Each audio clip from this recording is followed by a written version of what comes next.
Love After World Domination is a series made by these two guys whose names I'm probably going to mispronounce, so I'm just going to leave them on screen. That's who they are. A manga that was later adapted into an anime of 12 episodes, which I was there on each week waiting for the episodes to drop as they came. And let me tell you, if you love Super Sentai, comedy, romance, any of the three, then this is definitely a recommend. Though I am still new to tokusatsu, this definitely feels like a love letter to that genre, even if a majority of the anime is centered around the romance of two people of Romeo and Juliet kind. On the Romeo side, we have Fudo over here, who's the red gelato, obviously the squadron leader, and on the other side, we have Desumi, who's the Reaper princess. Though they deeply love each other, they have to keep their relationship a secret, all for the sake of protecting one another's identities from the public. Because who knows what kind of scandals could get out if something were to happen. It's great. Go watch it if it all sounds interesting to you. That being said, let me stop you for a moment because there's a big asterisk on the whole thing. Let me just have a bit of your time if you don't mind. See, there's something that I haven't mentioned about this arrangement.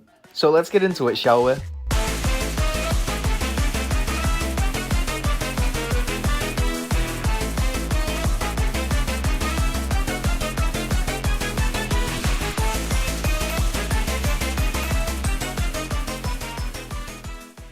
Does anyone remember that one episode of My Hero Academia? It was like around episode 60 and Ochako's fighting against the diaper dumper, but then she ended up getting turned into some adult baby and had to be taken care of for a few minutes by Deku? No? You don't remember that? Good, because it never existed. So what the fuck is this? Alright, we gotta take a couple steps back. To anybody asking what is this video for, I'll answer. 1, a whack story to tell people that haven't watched this and don't really plan to. 2, a companion piece for hopefully people already in the midst of the anime and could save themselves 10 minutes of their life watching something that won't leave them with negative feelings, because this shit comes right before the climax. Why does this come right before the climax? Why? So I'm gonna be spoiling some stuff, naturally, but I'm gonna do my best to make sure that it's all mostly contained within this episode. That being said, you have been warned. To the viewers who haven't been following the series, especially while the anime was airing on the weekly, let me do my best to put you in the shoes of many viewers who are eagerly waiting for the episode to arrive and watch. You've been watching two adorable lovers come closer and closer together after overcoming so many bumps in the road, hurdles, and obstacles in their way. No matter what the world throws at them or tries to get in their way, whether they're intending to or not, they somehow always manage to get together in the end. With maybe an exception or two, that has usually been the main crux of a story in the series. You've gotten to see all sorts of different side characters that you initially didn't think much of, but then very quickly grown attached to. Whether they had depth to them or they were more gimmicky, you probably found at least most of them endearing or entertaining in one way or another. And now that you've seen so much of the characters going through arcs and developing more and more, whether it's within their own self or a strengthening relationship between themselves and another person, you're now about to enter the 11th episode and you are more invested in this series than ever. So after 10 minutes of what is a very adorable story, you enter the second half of the 11th episode. These remaining minutes of the episode is what's going to be your last impressions before you wait for the big climactic finale coming next week. What do you get? This shit. Alright, let's dive on into this episode, shall we? I'm gonna spoil the whole thing. You'll be better off for it.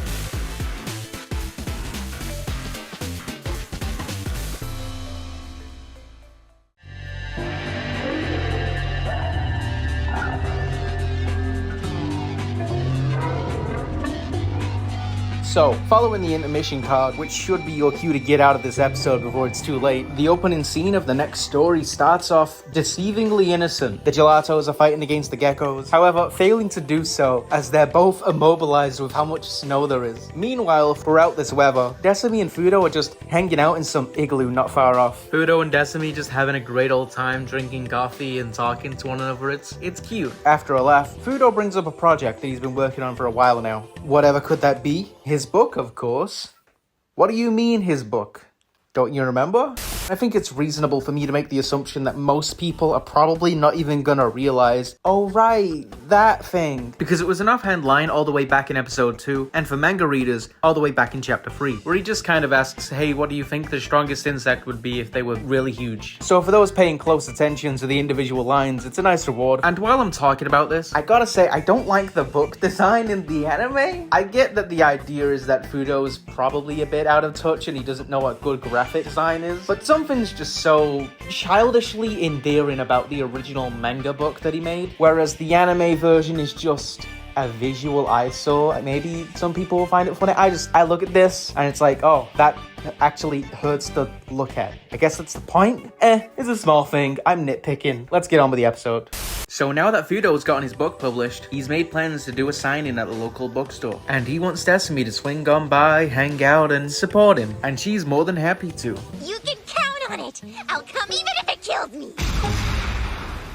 With that, the plans for tomorrow have been made. Speaking of which, we cut to the next day, where Desami's at her school, sitting in a classroom. I can't stop thinking about the signing later in the day. To anyone that hasn't been following the anime, where Fudo's identity is known outside the mask, Desami lives a double life as an ordinary schoolgirl and what you know so far being the Reaper Princess. If you have any questions, don't even worry about it. The school life part of her character only really exists so that she can talk and hang out with Fudo in broad daylight without either the public or Fudo's friends catching on that she is the Reaper Princess. Now, of course, there are times when things get a little bit more creative, but those are a bit rare and far between, so it's really just the exception and not the rule. The school life part of her character is so underdeveloped that these two girls you see here don't even have names, that are frequently seen hanging out with Desami and aren't even really characters. After the two girls comment about the weird insect book, the short girl then brings attention to Desami's red cheeks, wondering if something might be wrong with her. Just like that, Desami begins to feel woozy and nauseous. I guess it's fair to say that the book was distracting her from her own illness. Whether conscious of it or not, I think we've all at one point or another tried to keep our mind off of certain things so that we feel better. So even if it may come off a little bit sudden in a narrative, I don't think it's too unreasonable or convenient or anything. I think it's logical and sound. So after straight up collapsing from the illness, Desami tries her best to crawl all the way to the sign, and unfortunately doesn't even get to leave the classroom, as her two nameless friends pick her up and guide her to the nurse's office. If only Desami had some kind of winter variant of a Reaper Princess outfit, then she would never be in this situation to begin with, because wearing something overly exposed in the cold weather probably won't do you good. In the nurse's office, we're reintroduced to a character that was just added to the cast in the last episode, as well as the last chapter. This character is called Kira Zanzagawa, and to the soldiers of Gecko, the Blood Princess. Now, for the viewers that haven't been following the series, after Desami was being chased by someone, she desperately called upon the help of Kira, who didn't feel like helping. Now, the truth is, there are rules established by Bossler, the leader of the Geckos, basically suggesting that nobody should try and use their abilities outside to possibly compromise their identities. Well, in truth, that's what I believe. What they say is that the big boss will be mad, and I mean, okay. I know we're supposed to be talking about this episode, but I'm sorry, I'm kind of hung up on this. Powers aside, you're a person in power in this school, so like, just say, hey, stop chasing that student around, that's harassment, that's a warning. I guess she's just an idiot? But wait, if she was an idiot, then that would contradict something in this episode, which is an absurd big brain idea, which I have no idea how she was able to accomplish, but I'm getting ahead of myself. Since Kira wasn't cooperating and lending her help, Desami decides to offer something valuable in exchange for Kira's assistance, that of which being a Bossler doll, which are these reward items for being a good Gecko soldier. And Desami just has too many of them, so really this is just an easy way to get rid of one. So with the promise of a reward for helping out, Kira lends her strength to hold off this person who is not relevant to this episode, so we're not going to talk about them at all. Woo! Yeah, baby! And that's about it. That was their debut introduction, and the episode we're going to return to is just about their only appearances in this show. But let's just put a little asterisk on that. We'll talk about what that means later. The two girls hand over Desami to the strangely upbeat nurse before walking away from the room wondering why she was so happy with taking care of this student. And then we get this very brief, sad, emotional scene of Desami laying there on one of the beds in the room, sad that she failed to attend that signing, hurt that she failed to keep her promise to Fudo. She was supposed to be there to support him, and now that's gone. So anyway, in the next scene, she's chained to the bed.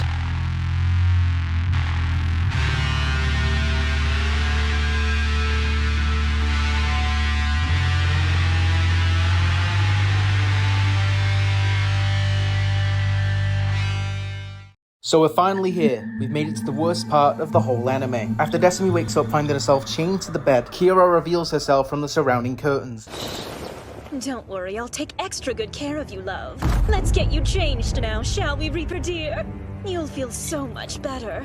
The book signing. I have to go.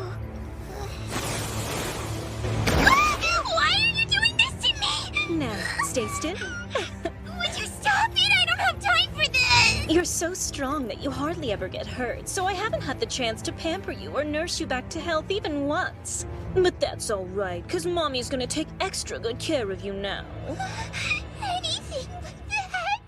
Do I even need to elaborate on why I think this is fucked up, wrong, and gross? Desami, undoubtedly one of the most kind-hearted, sweetest characters in the whole cast, is forced against her will, unable to fight back, stripped down into underwear, and has no other option but to just allow herself to be taken advantage of by this heinous wench, all under this thinly veiled facade of having a new character with a unique gimmick, which in truth is just a more exaggerated, fetishized version of the Ara mother archetype. And mind you, if you've already forgotten about the images I shown earlier, it gets worse from here. While Kira traumatizes Desami, the focus of the episode shifts to Desami's two friends. Not to be confused with Desami's other two friends, these ones are actually characters. Now, for the purpose of discussing this episode, you don't really need to know all that much about them. This one's called Kiki, the Beast Princess, and this one's Kyoko, the Steel Princess. They're both Desami's friends. Kiki pretends that she and Desami share this rivalry when it's very one-sided. You don't really need to know any more for the context of this episode. Turns out Kiki was looking for Desami to talk about work stuff. Unfortunately, finding the classroom empty with no Desami in sight, she's then quickly informed by the only other two people in the room conveniently standing there being Desami's nameless friends. Thank God they were just around. Telling Kiki that Desami was feeling sick, so they took her to the nurse's office. This is not good. What do you mean? I got hurt once, and I asked Miss Sanzugawa to patch me up. That last fight was rough. Can you help me out, Blood? Why, it would be my pleasure. Once she gets you in her grasp, she starts to baby you, literally. Stripped naked and put to rest in a baby crib. I want to say yikes, but I think that's an underreaction. What the fucking shit am I looking at? If I didn't already strongly dislike this character for what they did to Desami, now for sure I definitely hate them. For already taking advantage of one kind soul and now making it two? Fuck this character. And I'm sitting here wondering myself, am I supposed to find this funny? Am I supposed to find the fact that Desami, one of the kindest people in the fucking series, is being taken advantage of and keeping them captive, stripped of their clothes? All the while Desami is crying and begging Kira to stop. Am I supposed to be laughing at this? Is this supposed to be funny? And vice versa for this scene? This series is romantic comedy, emphasis on comedy here, but I'm not laughing. I just feel sad, angry, and disgusted. And once we reach the end of later, which is supposed to be some kind of satisfactory band-aid on the whole thing, trying its best to weave around a happy little send-off to the episode's second story. Spoilers, it didn't work. After Kiki shares her trauma with Kyoko, they make a mad dash for the nurse's office, rushing desperately to get their friend out of there before anything bad can happen. Of course, as we already know, the two girls are way too late, and it only gets worse from here, because boom, here it is, just one more disgusting addition to an already vile episode. Desami's free will has been thrown aside, all for some sociopath sick twisted kicks. Forced into baby wear and essentially held captive, her voice silenced by a damn pacifier, restrained down to the bed with no other option but to listen to some story. Desami then falls asleep as she remembers the old times with her mother and father, when they used to read a good night. On a surface level, this small minute part could sound wholesome. That is, until you take the surrounding context of this scene into question. Not to mention a following scene later, in which we can see that all the damage done by Kira had quite literally messed with Desami's mental state.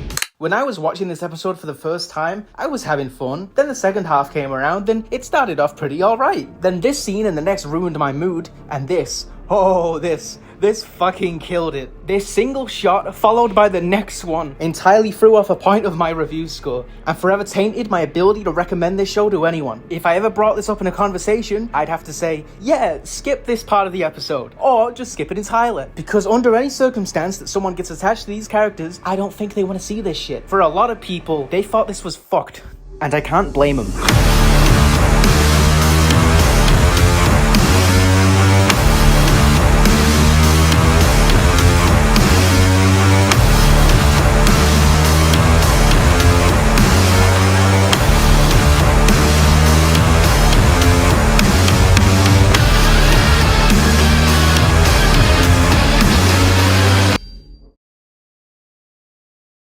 Kiki and Kyoko both arrive at the nurse's office, of course too late, and after being questioned by Kira for why they're even here in the first place, they both pretend to be sick in order for them to try and deceive Kira and hope to get the jump on her and then save Desami. However, if you remember what I alluded to earlier about Kira not being stupid,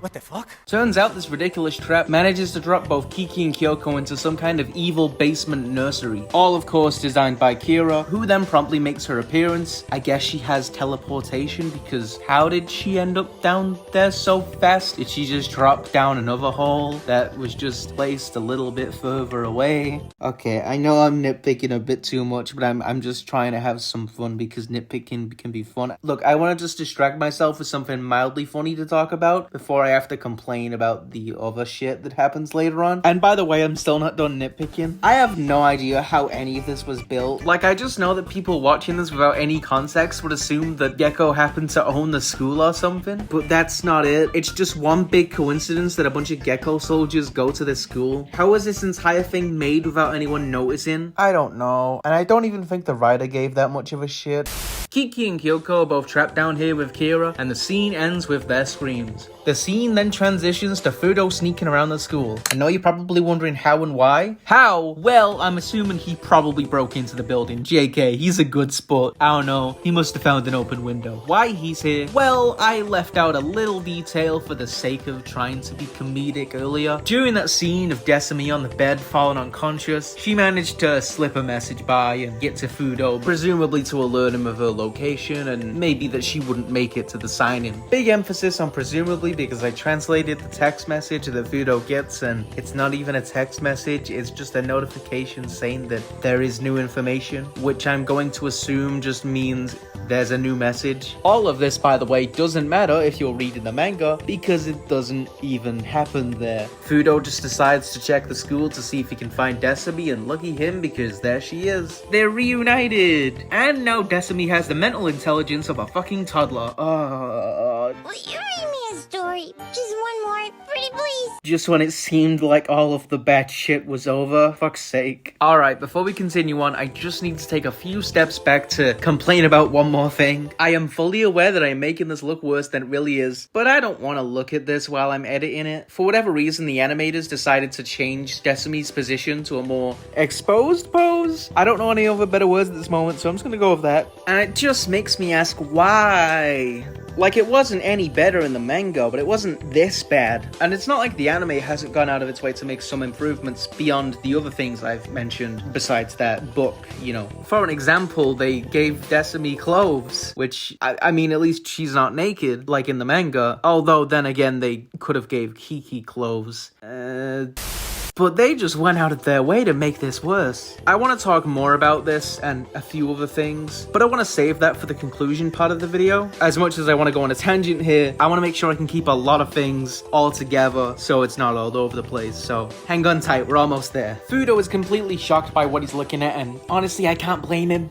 Wow, that's not at all what I expected to see. What is going on here? As you saw in the earlier scene, Decimi asks to be read a bedtime story, so he reads her his book from earlier in the episode, and after some time reading, Decimi wakes back up, and this time she's back to normal, thank God. Shortly after waking up, Decimi realizes what she's wearing, and immediately has to explain herself while skimming over some of the details, notably not even mentioning Kira's name, nor what she did to Decimi. Yeah, you go girl, bottle all that shit up, don't share your trauma, just let the bad guy get away. We gotta end this episode on a happy note, ignore this scene, we need to end on a funny, okay? Hey, wait, you're getting ahead of yourself. You're supposed to talk about the story chronologically. You can't just skip around all over the place as you like. You gotta work yourself up to the satisfying conclusion. Well, I'm sorry, but the ending just didn't satisfy me. What, their 1 minute of screen time together at the end, not including her acting like a fucking baby, is supposed to satisfy me after all of this? Not to mention that little bit of salt in the wound just at the very end. It's funny because he doesn't realize that people are being taken advantage of downstairs. What the fuck? That's supposed to be funny? And it's not just me who felt this way. Again, with all of those posts I showed earlier, I'm sure if this 1 minute of screen time was worthy enough, a lot of people would have just shrugged their shoulders at the awful content of this story. But no, this little scene here of Fudo signing her book, mostly off screen mind you, didn't make up for it. And can you blame us? Even if we still had some minuscule amount of investment as to how the story would wrap up, by the time we thought we would get a satisfying conclusion, it was already too late, and we were given so little. I wasn't exaggerating. They quite literally spend 1 minute together, which doesn't include Decimi acting like a baby, so not herself. So not only was that lackluster, but the fact that we just had to be reminded as to what Kira, Kiki, and Kyoko were getting up to just felt like one last slap in the face, leading to an episode's conclusion that just left people with just a bitter taste in their mouth. And because of all of these negative aspects piling up on one another, it all culminated into an episode that many people would call the worst, even if it was just just the second half, being labelled as the series' biggest blemish, its lowest point, the worst part. What, you really want me to go in detail? Alright, Decimi asks Fudo about his signing thing, and nobody came to it. Why? I don't know. You'd think at bare minimum he'd have 100 people lining up, considering his fame, status, and popularity as the leader of the Gelato Squad. But not a single person showed up. I'm sorry, I refuse to believe that. That's dumb. But it's okay because it makes up for a sweet little end with Decimi. I can suspend my disbelief, but come on, he's a celebrity. Even if they don't care about the book signing, if they get to meet him in person for 10 seconds, that's all that matters. Decimi gets to be the first signed? Sure, I guess. And as I said prior, we get one last scene of Kira, and that's pretty much it. There's like an after credits. It's not even worth mentioning. Decimi. Fudo. Decimi! Fudo. With the story now thoroughly covered, I think it's time that we move on to the next section. Having to watch the latter half of this episode and reread the same chapter over and over again, thinking about all the things that bothered me about this story, it's got me wondering how this could have been done a little bit better, or at the very least, less bad. So I hope you'll indulge me in a little bit of fanfic work, as I share with you what I think would have made for an overall better story, that uses all the different elements in a better way, removing many of the weak and negative aspects, while delivering a more satisfying conclusion, and overall leaving a more positive note on the rest of the series.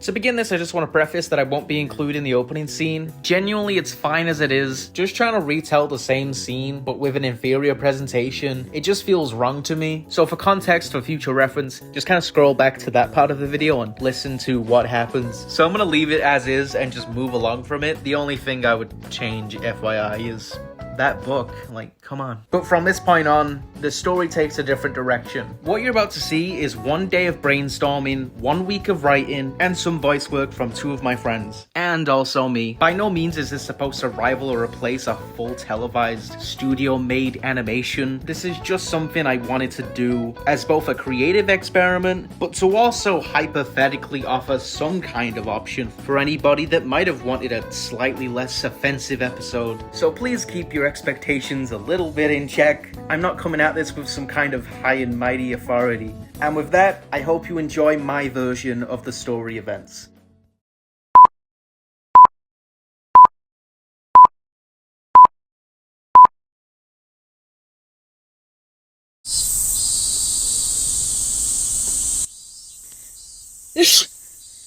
Why did I have to be so cocky? Hey, aren't you cold? Is that gonna be enough? What? Nah, I'm fine. This is nothing more than a gentle breeze. Well, if you say so. Fudo knew better. Fudo? Decimi, you don't look too good. What? No, I'm perfectly. Or sound too good either. I need to get to that signing. I don't want to let Fudo down. I can't get sick. There's no way. Decimi! Come on, help me up. Yep!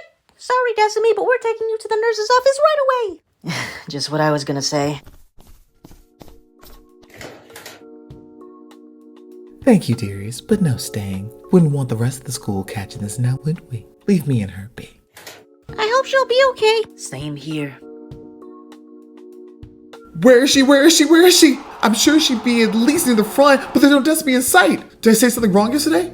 Wait, what if she got lost on the way here? I didn't even tell her where I was gonna be. I just told her I'd be doing a signing. Oh gosh, I've really messed up big time. And then he used the stretchy powers to punch this guy, and it was so cool. Hey, is that? Oh no, that's Decimi's. I totally forgot to give it back before. No way. The name in the picture. Fudo Aikawa, the leader of the Gelatos? No way! It's just a silly name and picture. It's not actually him, is it? Well, there's only one way to find out. Wait, what are you doing? Hey, Decimi. I was just checking to make sure everything was sunshine and rainbows. That's his voice! That's his voice. Wait, who is this? We're Decimi's friends from school. Oh, so she's at school. That's it. Oh, wow. I've made a wildly crazy assumption. No matter. So she's all good and I've been a little silly paranoid goofball, right? Well, she is a little bit sick. Sick? But not like in a deathly way or anything. He already hung up. Wait, what? Oh my gosh, he totally did. What the heck? Oh, well. Anyway, that was totally him. Why is he on Desimy's phone? I don't know, but it's pretty cool. Huh, I guess you're kinda right. We've got the coolest friend. The coolest of the cool. Hey everyone, look, he's coming outside. What's Fudo doing? Which I want to know. Wait, come back! Hello? What the? She's not here. Are you looking for Desumi? Yeah, Chipmunk. I have unfinished business with her from yesterday. You weren't the first who wanted to know. Is that so? Well, if she's not here, then where is she? Oh, you don't need to worry about it. We took her to the nurse's office. What? How long ago? Like 2 minutes? No, I think it was more like 4. I don't know. Somewhere between 3 and 5, around there. Something like that. Kyoko, we are going right now. Bye then.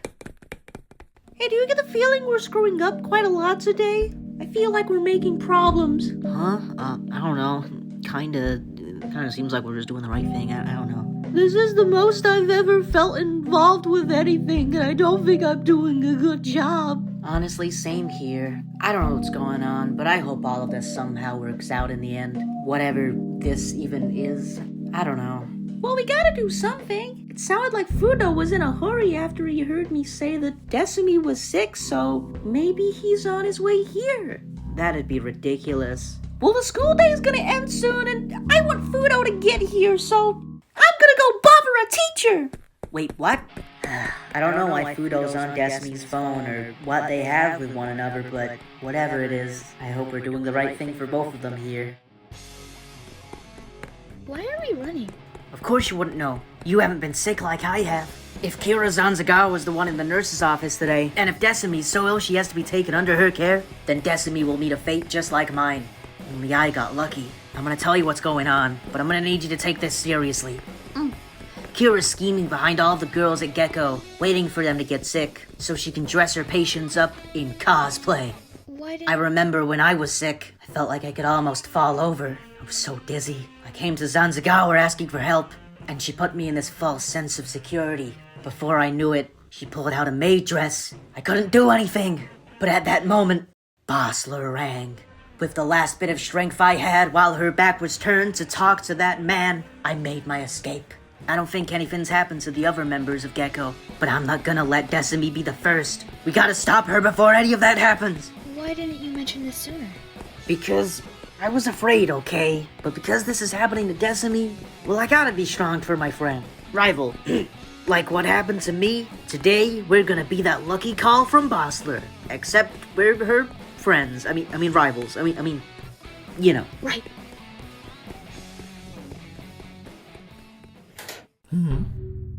Why are you two here? You, get away from Desumi. Oh, I see what's going on here. How adorable. You want a mother spanking for your unruly behavior? Very well. Kyoko, now! Already ahead of you.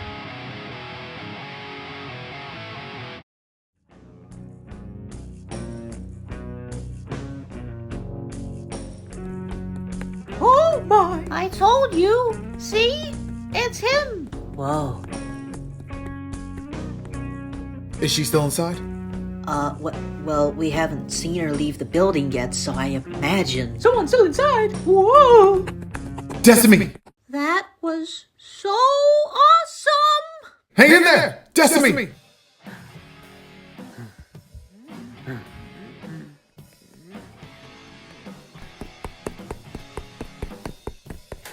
What the... Health inspection! This is an inspection of health. Should I betray my own teammate for Desumi? Well, I've already gone this far. Red! She's working for Gecko! You have to stop her. Wait, what? Really? You little brat. Oh, she is. Betty Bye time for you. Each and every one of you. Geckos and gelatos crying for my maternal love.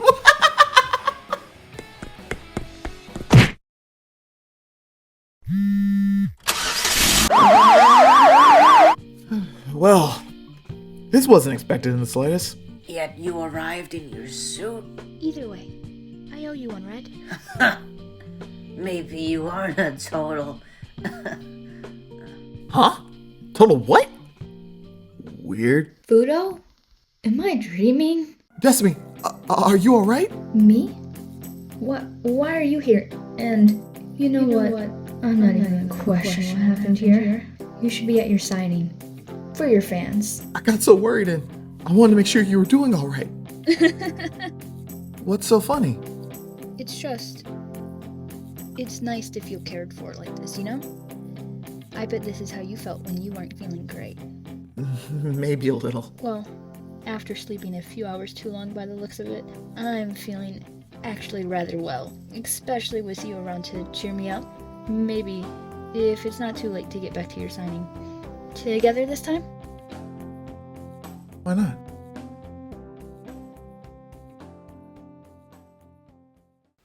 Look over there, it's Decimi! Oh, so that's what's up, huh? No way! You don't think... Thanks a lot, you two. For what? Things you shouldn't be concerned about. Is that so? So... Are you two... Yes, but please don't tell anyone. It's complicated. It would mean a lot for us if you keep this a secret. Could you please promise? It's a promise. We won't dare tell anyone. Thanks, you two. You're great friends. Wow, Red Gelato Fudo just called us great friends. Do you guys need a lift? We were gonna use this taxi here, but well, I mean, you two both look like you might be off somewhere together. You sure? Very sure. It'd be a great honor to lend our chariot, I mean taxi to you both. All right, let's take it.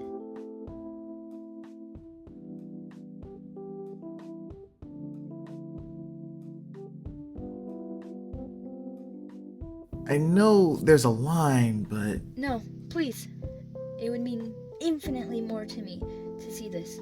Go on ahead. Fudo was willing to damage his connection to the public out of care for my well-being. Just like I was willing to hurt my connection to my own people. He really does care for me. As much as I care for him. I'm so happy I gave love a chance.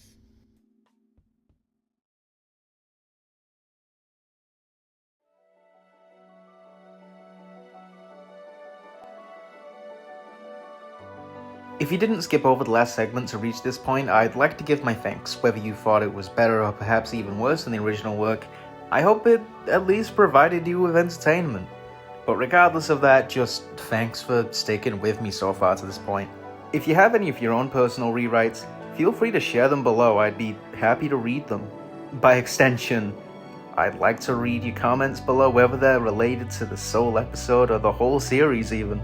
As for any thoughts and critiques on my little alternative story fanfic, feel free to share. But please try keeping it civil down there if possible. Keep in mind I wrote it in 1 week after 1 day of pondering ideas. And I'm not entirely satisfied with how it ended up, but I'm mostly happy with what I managed to write in that short time frame. Now onto the real meat of the segment. I'd like to firstly elaborate on a detail I left an asterisk on, of how Kira Zanzagawa's appearances are pretty much left to 2 episodes, 2 stories, the former being her debut in the school festival episode, and the latter, well, you know, the topic of discussion. However, these aren't in fact her sole appearances. In truth, she's appeared both before and after this, to minor, minuscule, cameo level degrees even. Appearances, to list those, episode 3, 6, chapter 10, episode 12, chapter 22, and so on and so forth from where the anime concluded and where the manga kind of continues on. I said earlier I'd try to refrain from spoiling outside the topic of discussion, but if it isn't clear in what I've shared thus far, Kira's role in the series is nothing. Remove her existence and instead an ordinary nurse takes her place. Assumably, Hojo in that one episode gets a warning or whatever, and we entirely remove a low point from the series. Kira's actions have no lasting consequences. She took advantage of the characters for an episode, and exists to be nothing more than an additional uniquely designed goon for the geckos. My point is, she really didn't need to exist.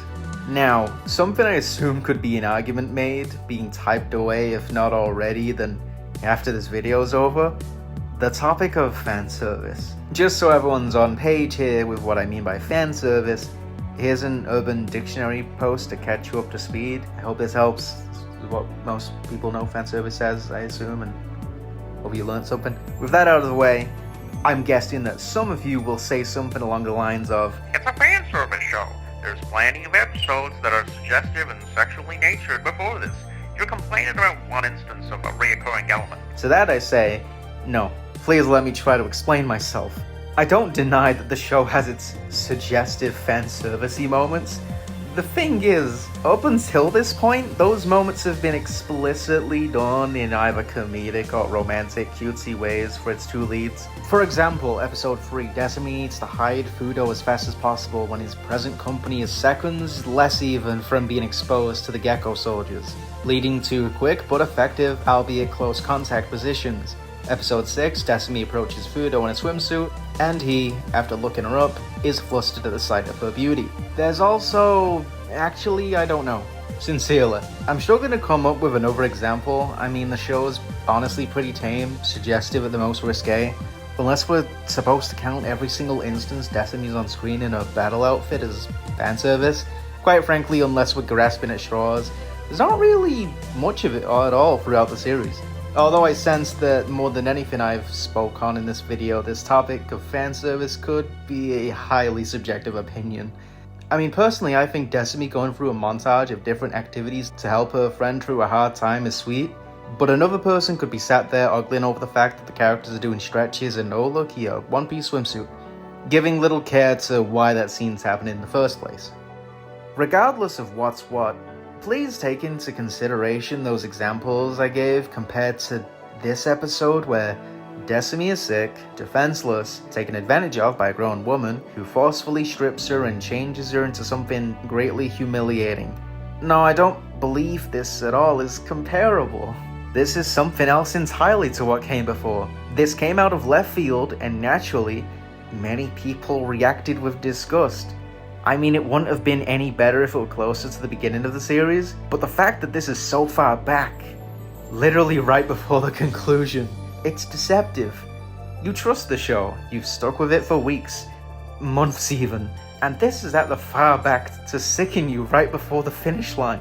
If I haven't made my point clear already, I don't know what more there is to say. For this show, this approach to subject matter, it's gravely out of place. I believe it's worth mentioning that despite the disdain from a lot of vocal fans, in the audience there were exceptions who did actually enjoy this story. As I don't want to possibly send hate to those minding their business who enjoyed the show, considering how negative this video is being against this topic of discussion, I'll be refraining from spotlighting those people. More power to them, I say, for managing to remain passionate for this series, even with whatever the hell this is. For me though, and many others, this is definitely gonna forever be a low point, and a little warning to give if this ever comes up in a recommendation conversation. Despite the discomforting, aggravating glow that is this episode, I'd still recommend Loveafterworlddomination. The anime more specifically, as it adds in some additional scenes for the side characters and, you know, all the things that come with not being black and white paper, but to each their own. I especially recommend it, as I mentioned earlier in the video, to those who are Sentai fans.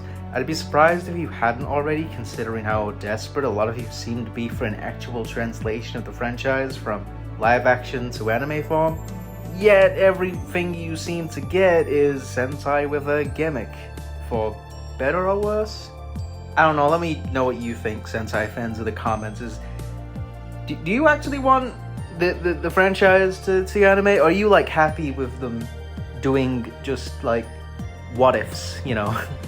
Getting Sentai Isekai soon. Speaking of which, as of me recording this whole segment right now, there's this anime airing called Isekai Shikaku. I hope I pronounced that right. Or in English, No Longer Allowed in Another World. It's created by the same people behind Lord, the writer and the artist. I say this with sincerity, despite the show's questionable subject matter for an isekai defining gimmick.